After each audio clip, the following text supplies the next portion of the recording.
Hi, welcome to MICE, the Massachusetts Independent Comics Expo. I'm your host, Ed Shems, and this is an artist talk with Ebony Flowers called Making Comics When You Are Unsure of How to Begin. Before we get started, I want to take a minute to thank our co-presenter for this program, the Career Center at Rhode Island School of Design. RISD is an art and design school located in Providence. For the past few years, the Career Center has hosted an artist talk in the lead up to MICE, and we're delighted to continue this tradition in this non-traditional year. And thanks to all of our arts advocates, these are major contributors who help sustain MICE and allow the show to grow year after year. MICE is produced by the Boston Comics Art Foundation, a 501c3 nonprofit charitable organization that funds comic art festivals, individual artists, and educational programs for the greater Boston community. If you like what we're doing here, please consider making a donation today using the donate button in this session. At the bottom of the screen, you'll see a button labeled Ask a Question. Please use that button to ask or vote up any questions you may have throughout the session. And also feel free to use the chat feature to say hello. Finally, we will also be streaming this panel to our Facebook page. That's facebook.com/MICEXPO for audience members who would like to use the automatic closed captioning function that Facebook Live offers. And now, I'd like to introduce Scott Malloy, who is a senior career advisor at RISD. Thanks, Ed. It's truly a pleasure to be here tonight representing the RISD Career Center and to be a part of the amazing programming that MICE offers. As you said, this marks the third year that we've collaborated with you and the rest of the MICE team to co-sponsor a talk featuring a renowned comic artist, and we are so excited to continue that tradition tonight with Ebony Flowers. I know the RISD students watching tonight will be really lucky to hear Ebony's thoughts on her storytelling approach and how she gravitated towards comics as a medium for expression. As I personally read Hot Comb, I was so impressed by the range of emotions Ebony's stories evoked. I'm really eager to learn more about her creative process during her talk this evening. I would like to take a brief moment to remind those watching from the RISD community that the Career Center is here to support you in your professional endeavors. Our mission at the Career Center is to educate and advise all students and alumni on how to effectively translate their education and creativity into fulfilling professional experiences. We do this with deep respect for individual differences and for each person's unique aspirations and goals. Whether you're a current student or alum, you can speak with our staff of expert career advisors in one-on-one Zoom appointments and also access our vast online resources via our website, careercenter.risd.edu. Whether you are exploring a career in comics or in any other creative field, we're ready to help you. With that said, I'm going to turn things back over to Ed to introduce our speaker for this evening, Ebony Flowers. Thanks, Scott. We're so excited again to be working with RISD during the month of MICE. So hello and welcome RISD students, RISD alumni, and welcome MICE friends. The MICE team is thrilled to introduce you to our special guest speaker, Ebony Flowers. Ebony Flowers lives in Denver, Colorado, but was born and raised in Maryland. She began to make comics while earning her PhD in curriculum and instruction from the University of Wisconsin-Madison. She made comics as a way of doing her PhD research, and most of her dissertation was written as a comic, as she has since applied some of her PhD training to make fiction comics, which are by turns sweet, insightful, and heartbreaking. Flowers is a 2017 Rana Jaffe Award recipient, and her debut book, Hot Comb, appeared on Best of 2000 lists from The Washington Post, NPR, The Guardian, and the New York Public Library. It won an Eisner, an Ignatz, and Believer Book Award, and received nominations for numerous others, including the NAACP Image Award and the Yalsa Alex Awards. Ebony Flowers, please take it away. Thank you. Before I begin, I'd like to say thank you to the folks at RISD and MICE for making this happen, especially given the current state of the United States of America. It's a hot mess, and especially for creatives in particular, it's pretty hard sometimes to get together and to kind of celebrate the work that we do. And so I appreciate all the efforts that are going on behind the scenes to make this happen. So before I begin, I just want to say I'm this talk is divided into like 3 sections. So the first one, I'll talk a little bit about my process and then how I got into making comics. I'm a late bloomer, nothing wrong with that. And then I'll talk a little bit about my debut book, Hot Comb, and how that came to be. And then I'll read my little sister Lena from Hot Comb. And so before we begin that, though, I'd like for all of you folks listening and watching right now, if you have a pen and paper nearby, go ahead and take that out. And if you don't, that's okay. You have your hand. Just pretend that your hand is a pen, and you can either do this in the air, or if you're near a surface, you can go ahead and do that on the surface. And so I'd like you all to do a little exercise that I like to do before making comics. It's a nice way to transition from the chaos that is whatever your life is in the outside world to sitting down and getting to the process of storytelling and through making pictures and words. And so this is something I learned when I first started making comics from my old boss and teacher, cartoonist Linda Berry, and I'll talk to you a little bit more about that. But what I'd like you to do is make a spiral like the one that you see on the screen. And I want you to work from the inside out like this. And I want you to work very small. And I want you to draw the lines as close as possible without touching. And if your lines touch, you get electrocuted, and that's a bad thing, especially in 2020. You don't want that to happen. So go ahead and start working on your spiral. And as you're working on your spiral, I like you to give awareness to the top of your head and your cheeks, and relax your jaw.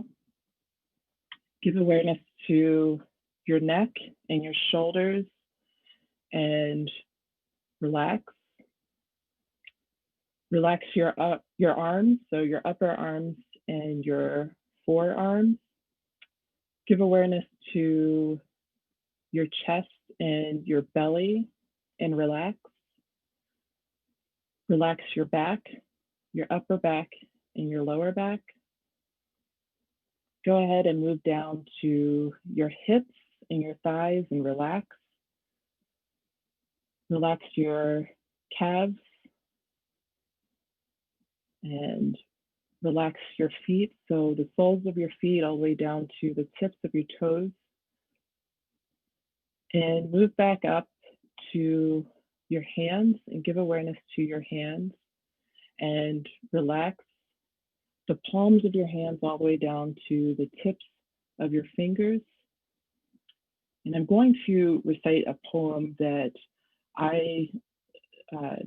that Linda would recite, and I'm pretty sure that she's still reciting in her classes, and that I recite whenever I teach making comics.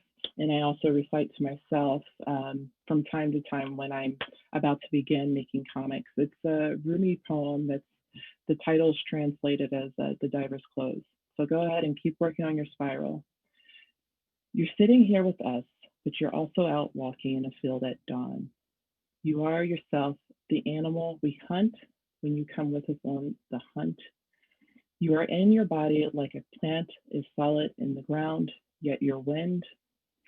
You're the diver's clothes lying empty on the beach. You're the fish. And in the ocean are many bright strands and many dark strands, like veins that are seen when a wing is lifted up. Your hidden self is blood in those veins that are lute strings that play ocean music. Not the sad edge of surf, but the sound of no shore. Okay, so again, that's a little exercise that I like to do right before I begin making comics. And so good job, everyone. You made your first spiral with me. So making comics, I learned, is a process of going fast and slow. And so I started making comics when I was 31 and I'm 39 now. So again, I haven't been doing it for very long. And I was never into comics when I was a kid. And to be honest, let's all be honest here, if I thought that comics and the idea of making comics was something that like white boys did. And so it was never something that I particularly paid attention to. And so, and I never drew either. So my background is actually in anthropology and biology. And I used to be a high school biology teacher and an environmental science teacher. And I taught middle school algebra and pre-calculus. So I had absolutely no interest in drawing whatsoever. That's all to say that that was the last thing on my mind. And so when I went to the University of Wisconsin-Madison, I was there to get my master's, and I ended up also getting my PhD in education. And at the time I was getting my master's degree, and I was studying education in Angola during its war for independence and then its civil war. I used to live in Angola for a few years. And I was looking for a different way of doing, of presenting my research my archival research that I had done in Angola. And I was disappointed, I guess, in the research methods courses I had taken in my school. And so I started looking across schools and departments. And at the University of Wisconsin, there's the Arts Institute. And every semester they host a artist in residence, and they that artist teaches a course that's within their expertise. And so I had come across Linda Berry's course, and I believe it was called What It Is, Shifting the Manual Image. I had no idea who she was, again, because I was never into comics. But if you're familiar with her work, you know how wild her collages can be. And so she did this collage for advertising her course. And, if you look at her stuff, you're instantly attracted. Most people are instantly, blown away by it. And I think somewhere on the ad, there was the word story. And I think.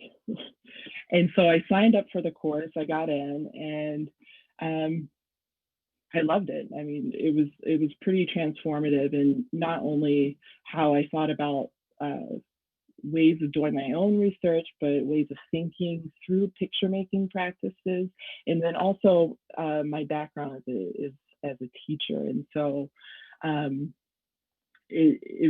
the course in my ongoing relationship with her really transformed the way I think about education, also with teaching, and that's like number one for me. And so when I say making comics is fast and slow, when I took classes from her and then eventually ended up working with her when she had her own lab at the university, we did a number of I learned a number of exercises that were very quick. So, you draw for like 2 minutes, 30 seconds here and there.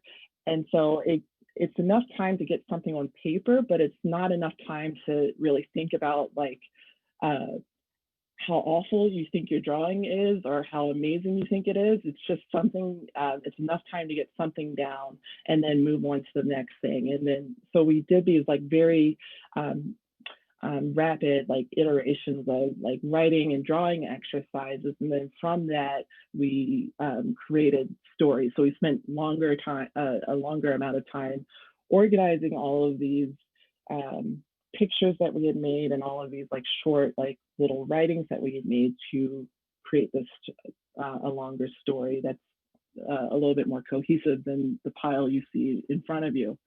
And so I still work this way, and it just so happens that this way of working is really great during a global pandemic and protests against anti-Black racism, and I'm on the West Coast, so now we have the global warming fires gone wild situation over here. And so with all this extra noise going on, sometimes, and I'm also a parent. I have a 16-month-old toddler, and no childcare option, and so this way of working is great because I can spend lots of little parts, like moments throughout the day, like doing quick drawings like I did here. And then when I have some chunk of time and I am immensely ready to sit down and work for a longer amount of time, I have something to work with. So I'm not just sitting there like stunned by everything that's going on in this daunting task of creating a story. And so this year are not all of the cards I used to make the storylines. It's a very short 2-page comic that I did in the New Yorker. It was in December of last year. And so I was very proud of this because it was my first comic that I had made after having my son. And so I thought that I couldn't create a story anymore because of my like, if anyone has children out there, you know how frazzled your mind goes when your child is an infant. And so this story is kind of true. It's loosely based around my grandmother, and I made the story as while I'm working on my second book now, and this is kind of tangentially related to the second book that I'm working on. And so my grandmother moved up from South Carolina to this neighborhood in Baltimore that no longer exists called Fairfield, and it was known for mixed industrial use. And the city spent like many decades trying to get the people who lived in Fairfield to leave so that they could zone the entire area as industry, because land was more valuable as industry rather than as this kind of mixed space with issues with like environmental racism and things along those lines. And so that's how I created this story right there. And then also I have an example of this kind of like quick way of working. It was in the New York Times. I did this piece called Emotional Register. And it's pretty much one of my ways of working like really fast is like creating a stack of cards, question cards and word cards. And so that when you have like some downtime or you are about to start working on like comics and you're not really sure how to begin, you can make these cards and then just kind of have those cards kind of do the work for you in terms of giving you direction on where to go. So it's kind of like a game, and it like tricks you into sitting down and making a story. I feel like a lot of times half the battle is just sitting down. It's almost like, I don't know, your butt is a magnet and then your seat is another magnet, and it's just like you just can't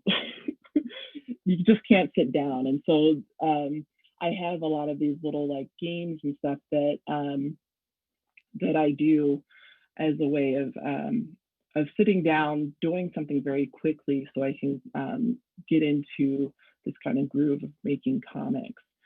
And so I learned a lot of this way of working, and I came up with a lot of this way of working when I again was at the University of Wisconsin-Madison. I mentioned briefly that Linda Berry was my boss, and so when she got hired on full time as faculty and staff at the university, she also had her own lab at a place called the Wisconsin Institutes for Discovery.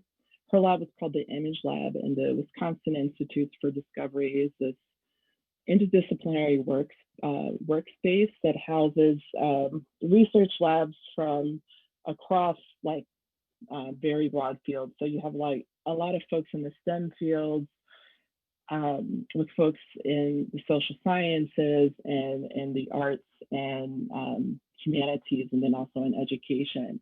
And occasionally, it's been a while since I've been there, so I don't know if they stay true to their mission, but occasionally folks will come together across different disciplines to work on a common problem, but usually that's not what happened. They housed all these different folks there in hopes that it would get this kind of creative contagion to go along. And so Linda's lab was there to look at, to experiment with picture making practices across disciplines.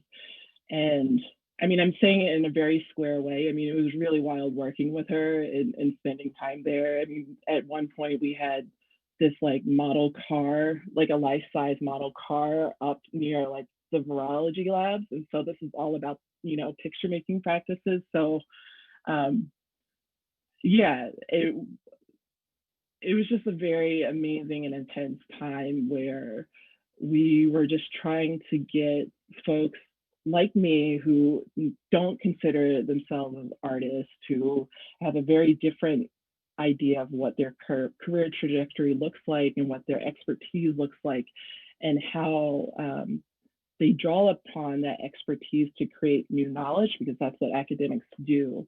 And oftentimes you get folks who are like mathematicians or like sociologists or environmental scientists who have never drawn before into a room together. And suddenly they're making pictures in this kind of cartooning style that Linda does as a way of making meaning about their own work and their own way of, in their own expertise. And so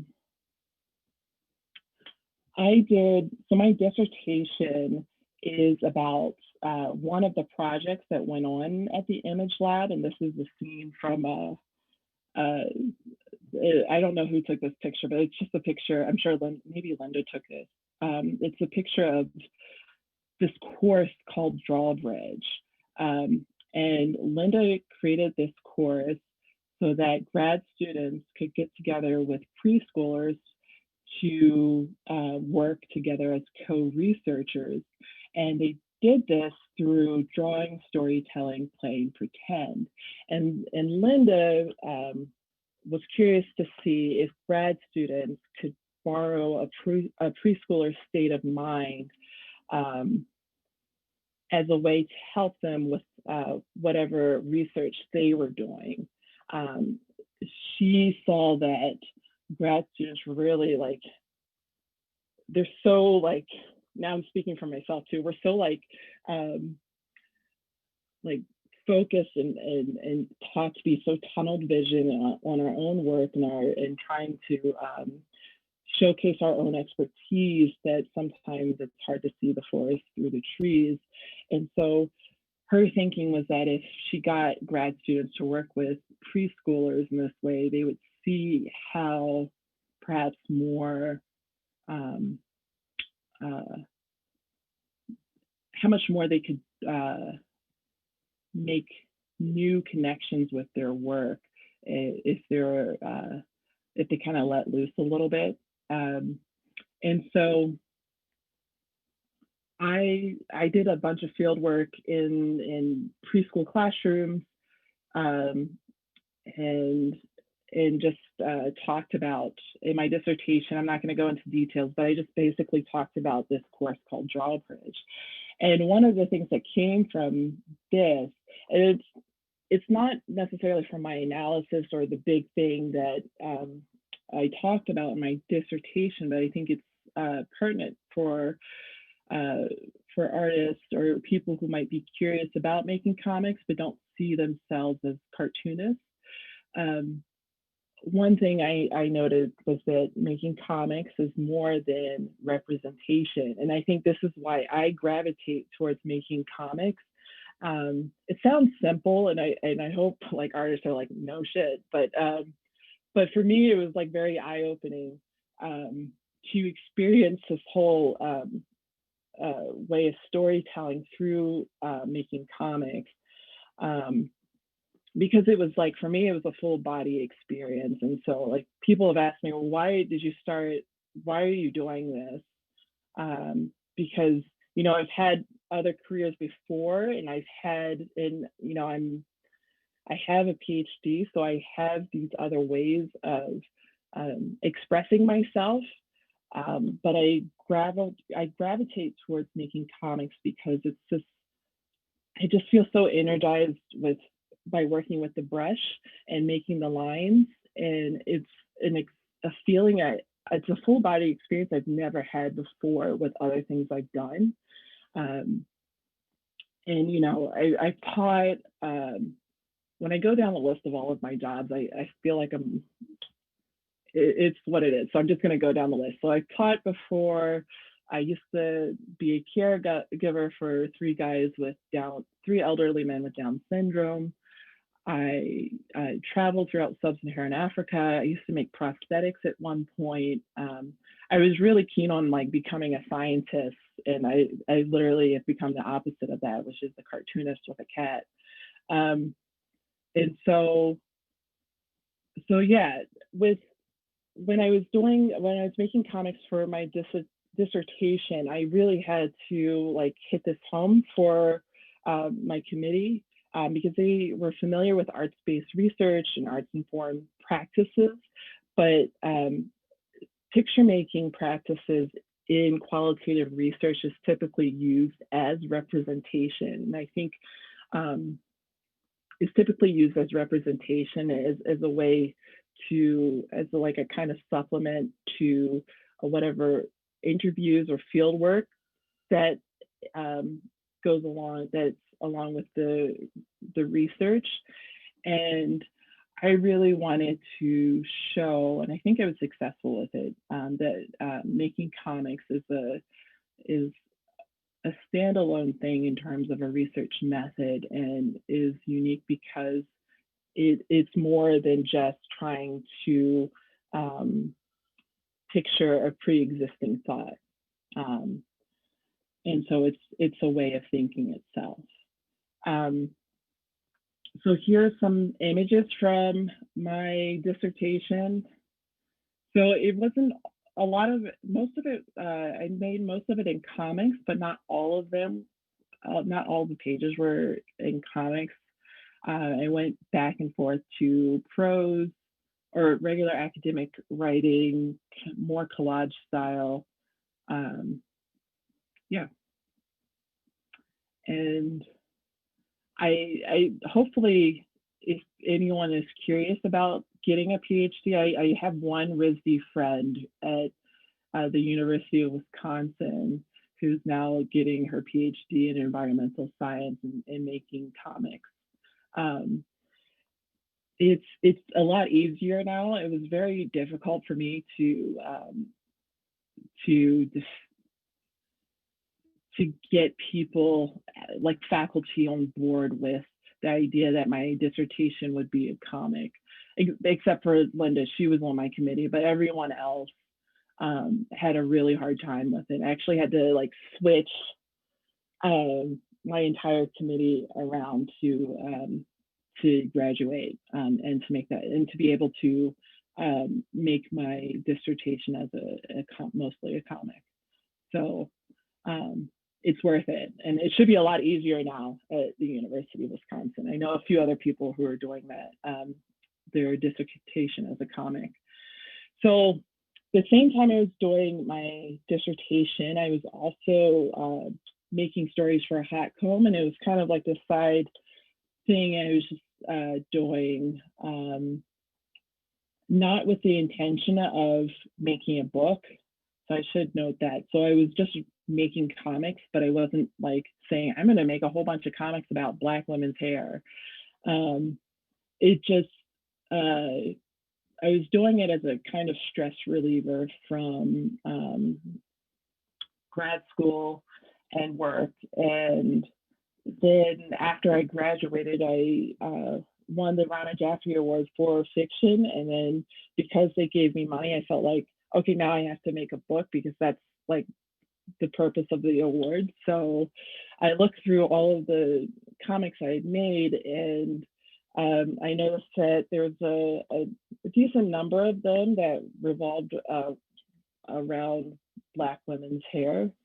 And I had also, for no other reason, for no real reason, but I had also started making hair product ads. So I had I have a fake hair product line called Pinnacle. And occasionally I make new products for it and just kind of do an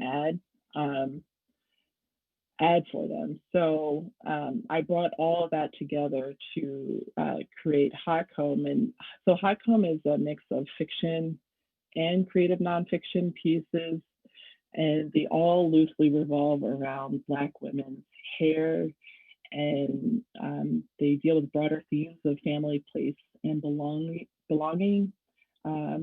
And also they're wrapped around like the vestiges of racism, classism, and misogyny. And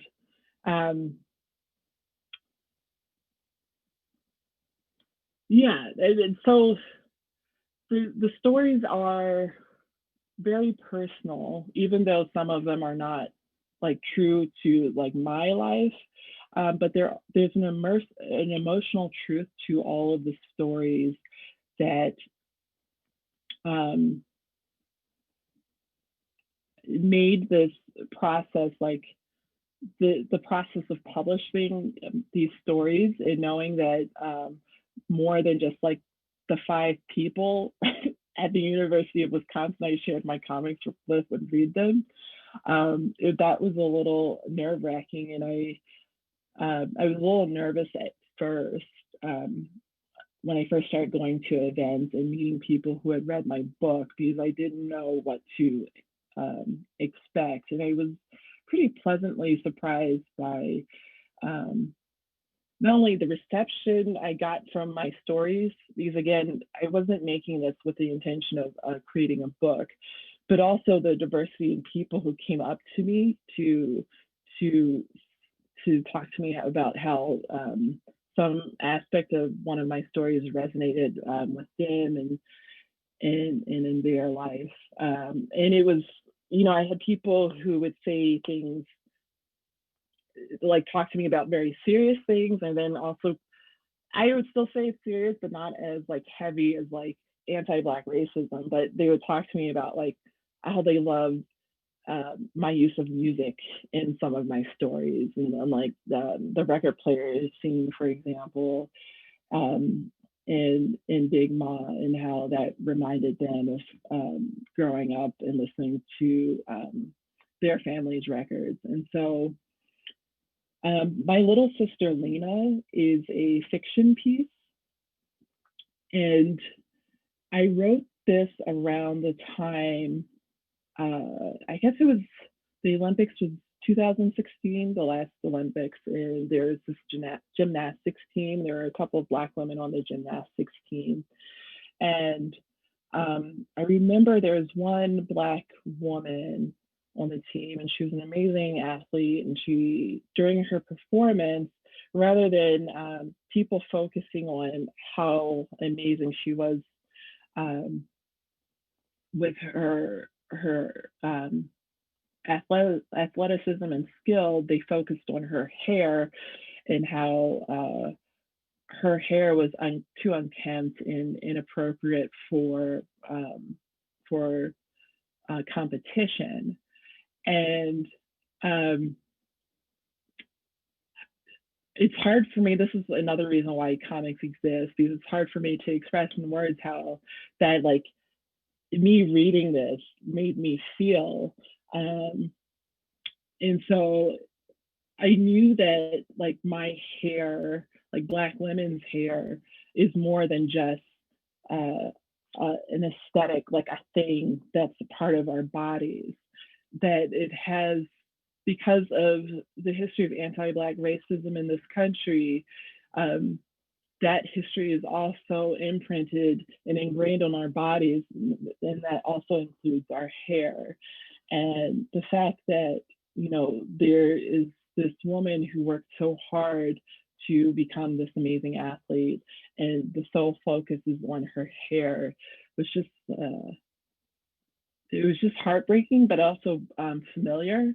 And so that's one of the inspirations for my little sister Lena. And then also, my friend is a Title IX lawyer, and we were getting our PhDs at the same time. And she was a collegiate athlete, and so her research was on Black women collegiate athletes and their experiences playing sports predominantly played by white people. She called them rec sports, but they are sports like swimming, softball, is another one of those, gymnastics.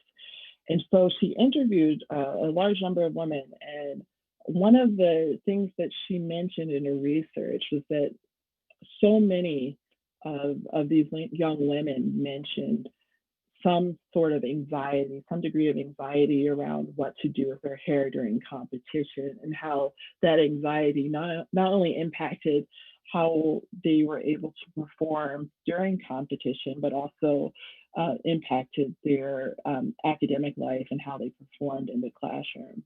And so, so that was another inspiration for my little sister Lena. And then also, I used to play softball.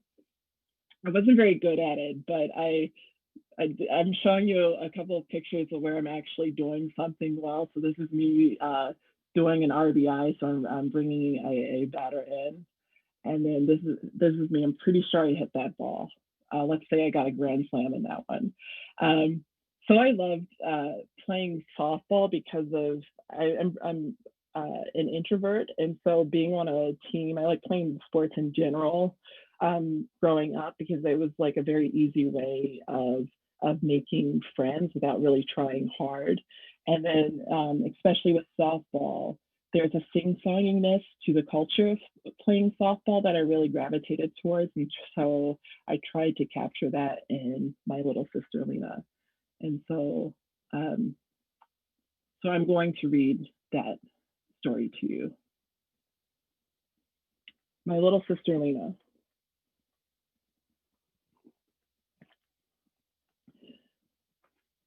Faith. My sister plays softball from the age of 4 to her senior year of high school. Softball is a recreation sport few Black people play. Lena was usually the only fly in the milk pail, so to speak. Got it. She played shortstop and was a lead batter. The Tennessee Cougars traveled all over the country to play in tournaments. From city to city, Tennessee Cougars show no pity. Tennessee Cougars show no pity. From state to state,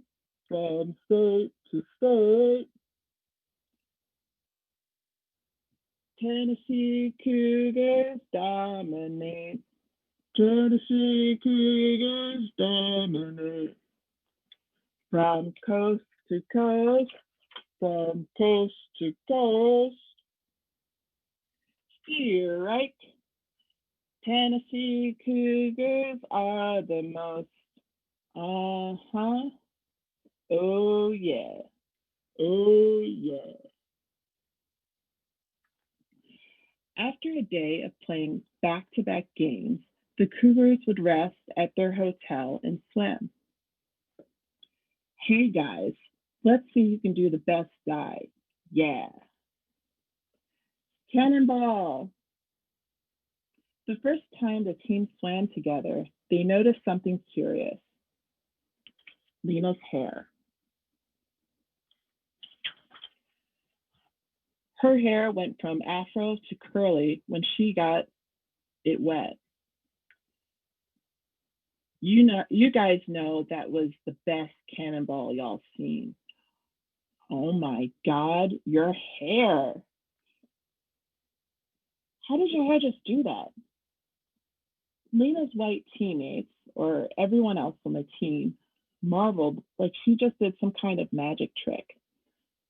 My sister Lena had what is known to some Black folks as good hair. When Lena was younger, our Auntie Simone used to say, "Poor child got skin dark as my cast iron. Ha, at least she got hair that grows." Lena had long, shiny black coils. Her hair retained instead of lost moisture. "What happened to your afro?" "Yeah, your hair's so long. It's just wet." When Lena's hair got wet, it went from tight kinks that reached toward the sun to loose curls that draped over her shoulders. "Can I touch it? I want to feel too." Okay." Her hair became more recognizable as the kind of hair that grew from her teammates' heads. "Haha, I just made a cute little afro. Let me touch. Oh my God, it's so soft." The players floated towards her the way jellyfish sway in search of prey. After the first time the Tennessee Cougars swam together, Lena's hair became their little curio. "Why don't you wear your hair out?" "Huh?" Each and every practice, game, tournament, team photo, post-game celebration, and team social, the white girls watched and studied Lena's hair. "Your hair is nicer than this black girl's in my math class." "You're different from other black girls." "Why do you always have your hair braided?" "Why does your hair smell like chocolate?"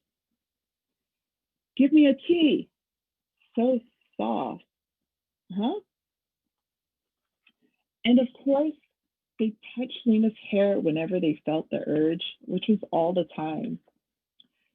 Lena never said anything, even though she didn't like the attention, especially the hair touching.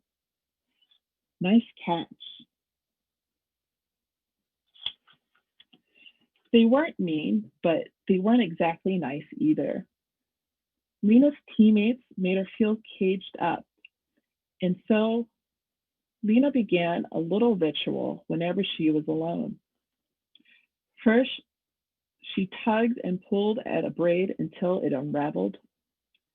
Then she'd inspect an individual strand and wrap it around her finger. She'd tug and tug till the root ripped from her scalp.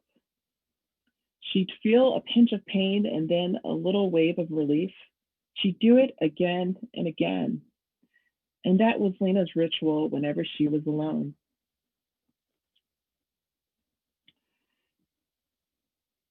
She'd do it again and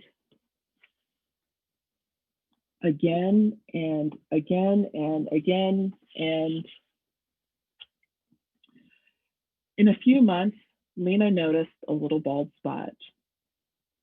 She braided over the spot to cover it up.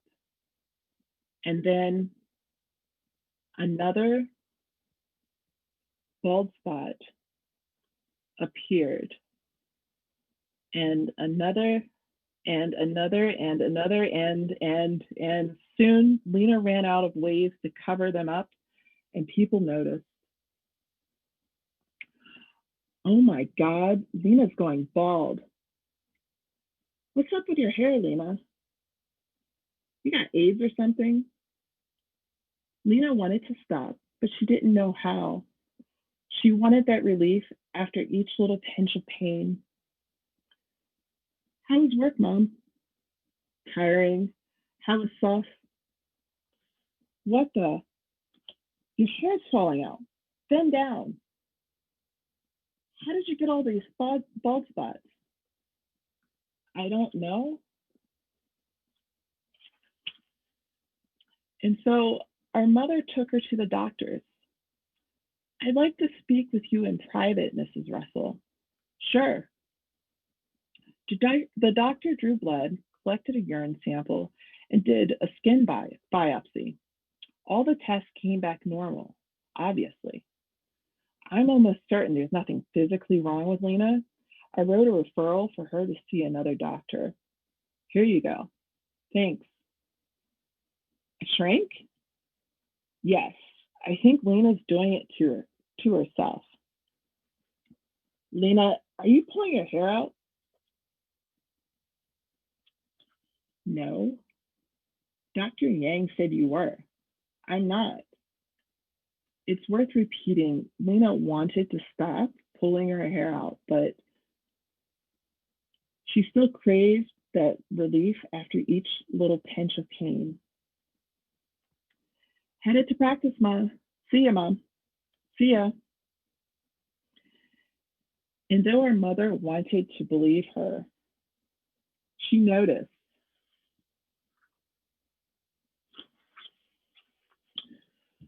When Lena came back from practice, Mom said, "You're going to the shrink tomorrow, but no buts." During the first session, she said nothing. The second, she cried. The third session was the same as the second. And then at the fourth session, she said one thing: "I pull my hair out when I'm alone." After that moment, what her therapist, Dr. Patel, called a breakthrough, Lena started to undergo cognitive behavioral therapy and some other treatments. She kept journals about her feelings and recorded each moment she felt the urge to pull. When that wasn't enough, Lena wore mittens and headscarves. When that didn't work, she tried some meds, Zoloft, Lexapro, Wellbutrin. Then she couldn't sleep and broke out in hives. So then Dr. Patel tried talk therapy. "So tell me more about softball." Okay. But Lena never could hold a conversation and ended up crying for most of the time. Lena stopped going to therapy and she stopped playing softball. She doesn't swing a bat or play catch anymore.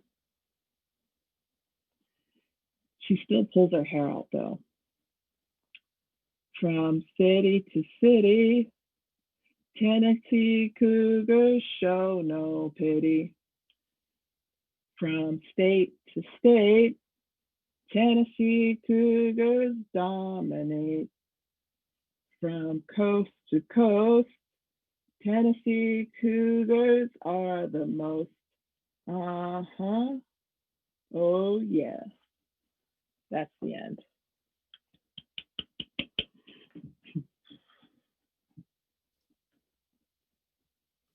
That was terrific. Wow. Lena's story was so beautifully told. There's so much emotion in your writing and in your line work. Thank you so much for sharing that with us. We've been getting some questions in the Ask a Question section down below. And so Scott is going to jump in with the first question for you. Yeah, thank you again so much, Ebony. So the first question I have for you is, how do you think your background in anthropology as well as in curriculum and instruction has impacted your voice as a comic artist, if at all? So I'd say more so for perhaps my second book than Hot Comb, because was really using the stories in Hot Comb not to make actually Hot Comb, but as a kind of a break from being a grad student. And so with my PhD, I did a lot of training around how to organize all the stuff that you collect in order to do your research and to create this thing called a dissertation and to write articles. And so I still use a lot of some of the software that I used back then to help organize my work for my second book, because I'm doing a lot of not too much, but some archival work and a lot of lit reviews, and so it's helpful to have like a reference, some sort of reference software program to keep that all organized. Like I said before, I'm a parent right now to a toddler, and so I don't have the luxury of sitting down for 10 hours during the day.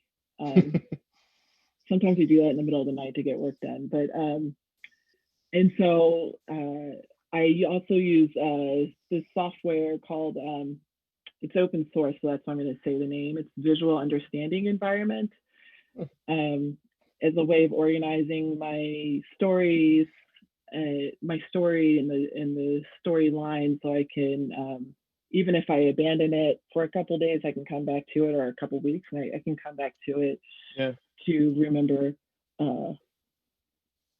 where I left off, or any burning questions that I had, because sometimes you forget those. So cool. Thank you. So, appreciate it. Go ahead, Ed. Catherine, thank you. Catherine had a question. What motivated you to obtain a PhD?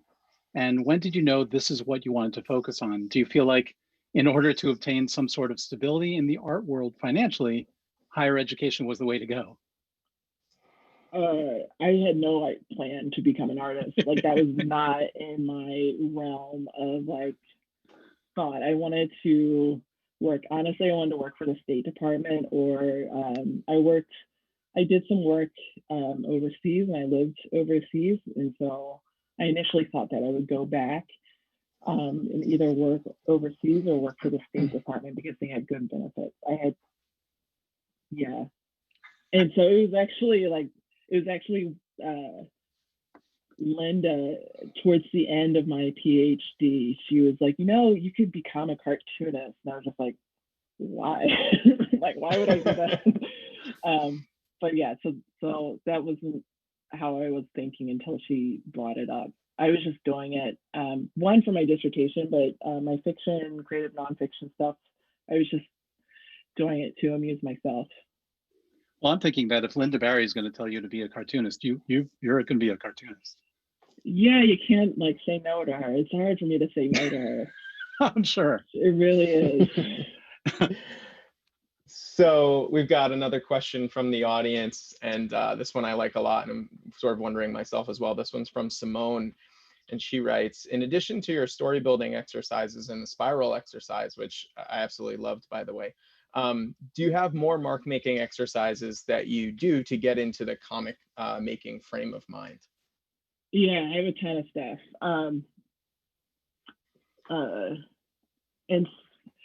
And I have a ton of stuff, and I'm sure a lot of it will probably be in some of Linda's books. And so she has, I think her latest one is called Making Comics, and I'm sure that she has a bunch of like exercises that we did, crazy exercises that we did in the Image Lab, and that she did in her courses. And I have, it's more of an academic article, but it's about making comics, and it goes over one of my exercises that I came up with to get to know your characters a little bit more. And I wrote it so long ago, God, I forgot the title of it, but it's actually not out yet. It comes out, I think, next year by Rosarium Press, and it's part of an anthology. And I wish I remembered the name of it. But yeah, I have a bunch of stuff. And some of it's like really, I wouldn't call it, some of it's really silly.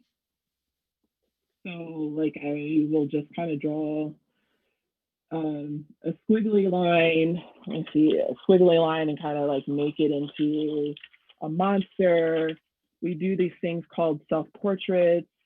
I used to do these things called self-portraits when I was at the university, and I still do it from time to time now, where I listen to a song that's like 3 minutes or 5 minutes long, and I draw myself like in outer space. I used to like to have people call me Dolomite, and so I drew myself for like a year and a half. I drew myself as Dolomite in various situations. So yeah, I try not to take it too seriously because Yeah. not all of my stories are like heavy, but some of them, some of them can have like heavy like themes and topics, and so it's nice to kind of have something that's not so serious to kind of break it up a little bit, because then I would just be angry all the time if I just wrote like serious stuff. Yeah, and just, to respond real quick, one of the things I love, like hearing you talk about the exercises now, and also as you were talking before, you kind of said that drawing and creating comics was like a full body experience that you couldn't really find with other mediums or other ways of learning. And I just thought that was such a really like cool statement and profound statement. And I feel like some of these exercises are sort of helping you to think in a different way and kind of get your mind in a different place. And I really appreciated that you talked about that, because I think it's so important. So it just reminded me, I do have, okay, hold on real quick. I do have an article here called With Great Power Comes Great Pedagogy. And I have an exercise called the mirror exercise. When I was at the Image Lab, the research building, the Wisconsin Institutes for Discovery, would have like workshops for the folks who work there from time to time. And I signed up for the Alan Alda one, so Alan Alda is like a real person, and he now has like a science communication like center. And so they were there to teach us researchers how to like talk better about our work. And so one of the things we did was this like funky mirror exercise, and I adapted that to the process of making comics, and kind of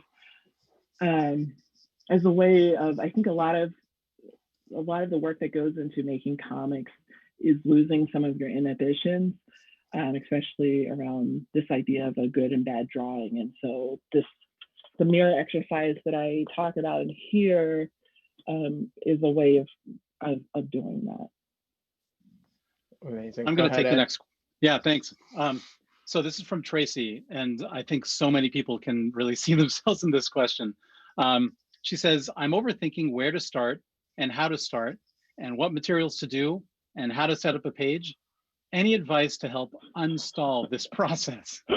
Work with the shittiest materials possible in the beginning. That's my advice.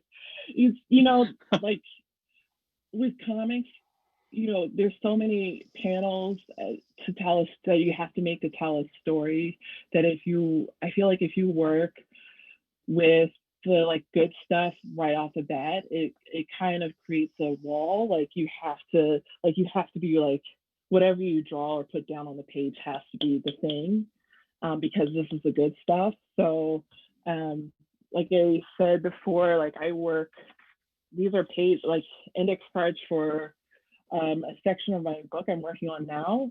And so, just get like cheap index cards and draw like different size panels on them. Cut up the cards to write like dialogue on them, and then just kind of rearrange it to see if a story emerges before you work on like a solid sheet of paper. And then when you do work on a solid sheet of paper, I guess it kind of depends on what you're doing it for and your lifestyle. So I guess everyone's kind of home right now. So maybe you can go bigger and not have to worry about transporting it anywhere. But yeah, I would say just work with the worst materials you can find, and then build your way up once you have a better sense of how the story would go. And for me, it's helpful if someone else asks me to do a story for like a publication or their magazine. It helps me to know the size dimensions right off the bat, because I can kind of visualize how many panels I can put on a page and still make it legible. So sometimes that's helpful, but I wouldn't think too hard about it. Really, honestly, just get a stack of index cards from Target for like 50 cents. And, you know, a uniball, like a little uniball pen or ballpoint pen. So, sorry. So I think we've got time for about 2 more questions. So I'm going to read one from Mitzi Johnson, who writes, what do you hope young aspiring comic artists or readers in general should take away from your work? That you can do it too. Yeah, I still, I mean, I consider myself a cartoonist, but I hesitate to say I'm an artist because I feel like artists are trained. They go to places like RISD. They don't, you know, get a degree in biology and anthropology. But I still did it. And I'm still making comics, and I think that comics is a unique medium, and it's a unique process that I don't know.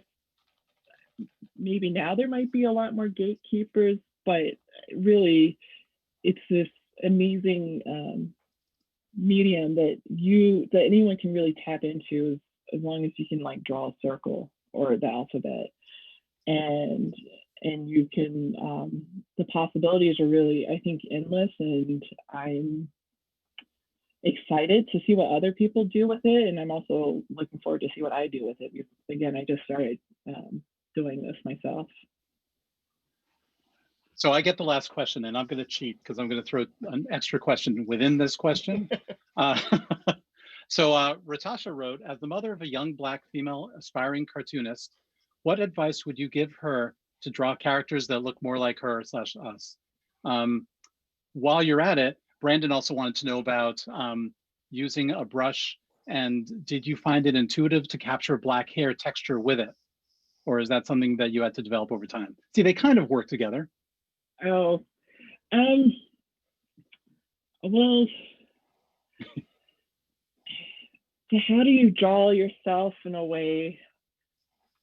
Yeah, that's a great question, because I still feel like there's some pushback with that.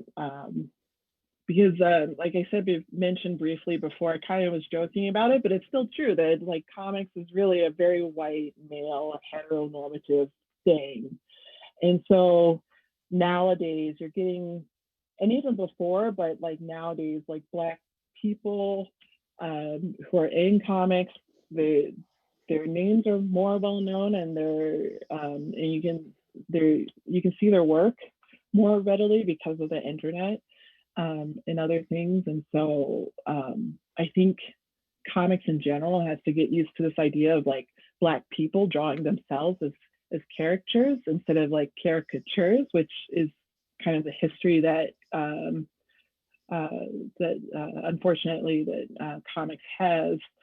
And so just tell her to keep drawing and not to try to strive for the perky nose.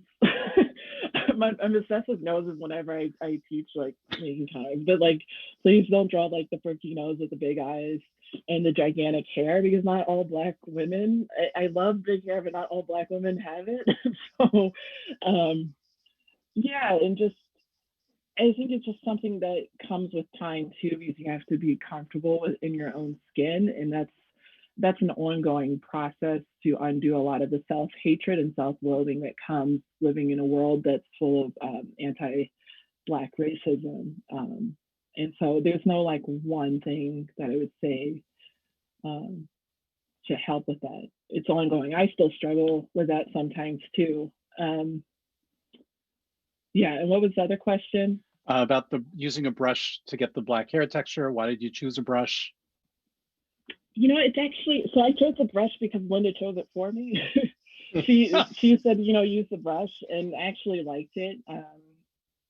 It didn't cramp up my hand as much as like using a pen, and I'm left-handed, and so she had us using one of those nib points, but it was for right-handed people, so I kept tearing the paper. So I was just instantly like, I was frustrated with that. So I just gravitated towards the brush. And I mean, I'm Black, so I guess there's like a bodily connection to like making Black hair. I actually have harder time when I draw like white people drawing their hair, and I've had to study how other white people draw themselves because, you know, I'm not white. So yeah, so with drawing like white people or like people who are not Black, not necessarily always white people, just I've just looked at to see how other people who are of that ethnicity or race draw themselves, to learn from them and just practice. Wow. Well, thank you so much for this. Thank you for joining us today. Thank you for presenting to us today. I know there's so much that to think about. There's so much that we got out of this as well. So Ebony, thank you so much. And Scott, thank you for RISD Careers partnering with us today. Everyone out there, thanks so much for coming. I'm so sorry if we did not get to your question or we did not have a chance to ask your entire question. We tried to get it as much in here as we possibly could. To order Ebony Flowers' book from Paper Asylum, which is a local independent comic shop, please find a link on our website by clicking the button on your screen. This session is part of the month of Mice, a month of free comics programs, including panel discussions and workshops. If you're interested in this topic, you may also want to check out Remembering John Lewis through March, a conversation with Andrew Aiden and Nate Powell, his collaborators on March, along with Joel Christian Gill next Thursday at 7 p.m. For a full list of sessions, visit micexpo.org, that's micexpo.org with one E, and check out our fundraising raffle where you can win cool prizes like a Wacom One tablet and a lifetime membership to Artwork Archive. Thanks very much, everyone. Thanks for coming. Thank you. Thank you.